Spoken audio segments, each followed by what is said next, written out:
Una mobilitazione difficile e complicata, ha richiesto un grande lavoro e un grande impegno di tante e tante, di molte inquiline e inquilini che sono stati protagonisti anche delle mobilitazioni, delle attività degli sportelli, che sono stati protagonisti delle bocchi davanti agli ATER che abbiamo fatto in tutta la regione Veneto.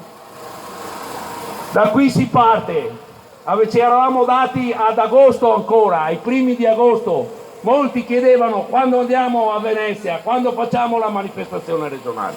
La risposta era: andremo a Venezia quando ci saranno tutte le province del Veneto, quando avremo mobilitato insieme a Padova, Verona, Venezia e anche Treviso, Vicenza e Rovigo. E così è stato.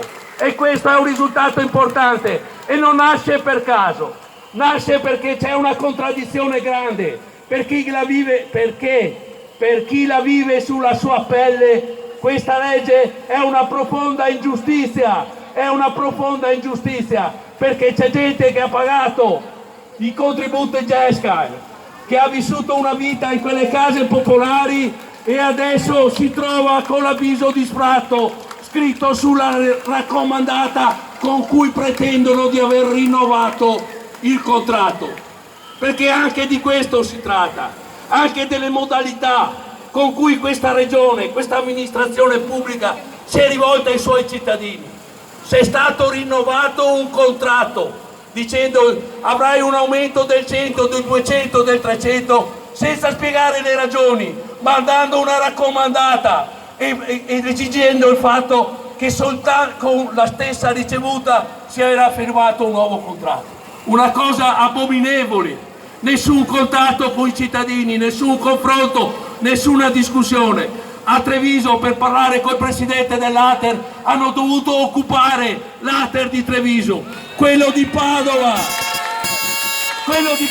si blinda di guardie private, di camionette e cellulari della polizia e dei carabinieri, come se ci fosse chissà quale mobilitazione pericolosa. E invece è di donne e uomini prevalentemente anziani, perché nelle case popolari vive un pezzo della nostra popolazione che ha non soltanto il problema di avere un alloggio, ma anche tanti altri problemi, e sono le cure, sono le medicine, sono un futuro che diventa sempre più problematico.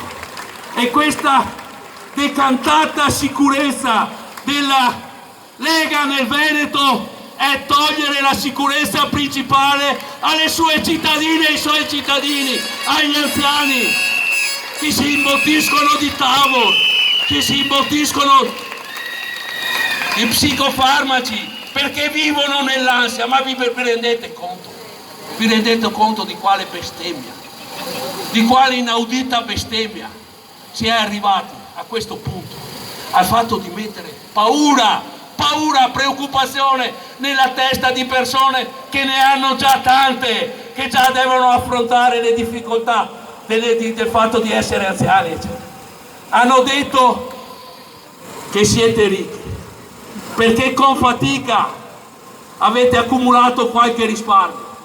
Mi diceva qualcuno, non è una bella frase, ma insomma, mi sono messo via i soldi per il funerale, oppure mi sono messo via i soldi per la badante. No, quelli risparmi sono entrati nel calcolo dell'ISEE, ERP, un'infamia, vi hanno aumentato l'affitto perché avete cercato di pararvi il culo in una situazione in cui non è nemmeno più garantito con certezza il diritto alla salute.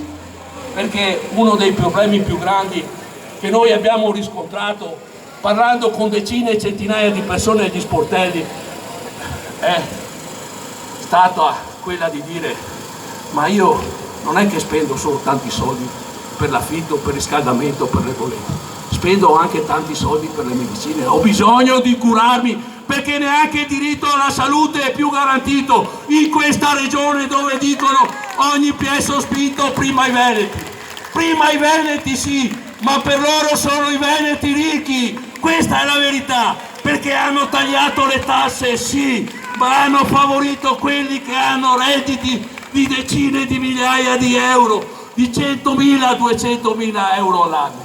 Questo è stato. E i soldi servono per la pedemontana, servono per le grandi opere, per oliare la commissione che doveva decidere se il prosecco irrorato dai glifosati poteva essere patrimonio dell'UNESCO o no. Questa è la verità.